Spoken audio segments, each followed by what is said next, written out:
Bonjour, je voudrais m'adresser directement à vous pendant quelques minutes, à vous, le peuple d'Afrique de l'Ouest, notamment au Libéria, en Sierra Leone, en Guinée et au Nigeria.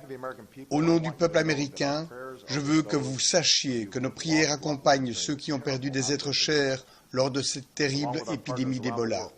En collaboration avec nos partenaires à travers le monde, les États-Unis travaillent avec vos gouvernements pour contribuer à stopper cette maladie. Et la première étape dans cette lutte, c'est de connaître les faits. D'abord, l'Ebola ne se transmet pas par voie aérienne comme la grippe.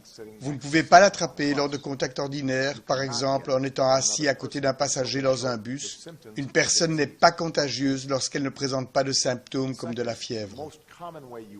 Deuxièmement, le mode de transmission le plus courant est le contact direct avec les fluides corporels d'une personne infectée ou qui en est décédée.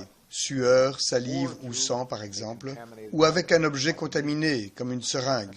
C'est pour ça que la maladie se propage plus rapidement lorsque les patients sont soignés chez eux ou qu'ils sont inhumés par leur famille ou leurs amis.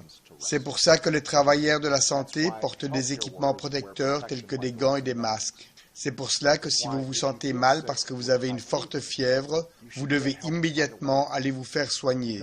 Parce qu'en étant traité sans tarder dans un centre médical, près de la moitié des patients guérissent. Et c'est pour cela que lorsqu'on enterre quelqu'un qui a succombé à cette maladie, il est important de ne pas toucher le corps directement.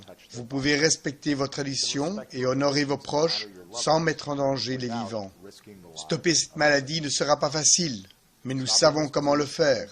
Vous n'êtes pas seuls. Ensemble, nous pouvons soigner ceux qui sont malades dans le respect et la dignité. Nous pouvons sauver des vies. Et nos pays peuvent travailler ensemble pour améliorer la santé publique afin que ce genre de flambée ne se reproduise plus. Dans cette tâche urgente et dans la construction d'une Afrique plus forte et plus prospère, vous continuerez à trouver un partenaire en moi et dans les États-Unis d'Amérique.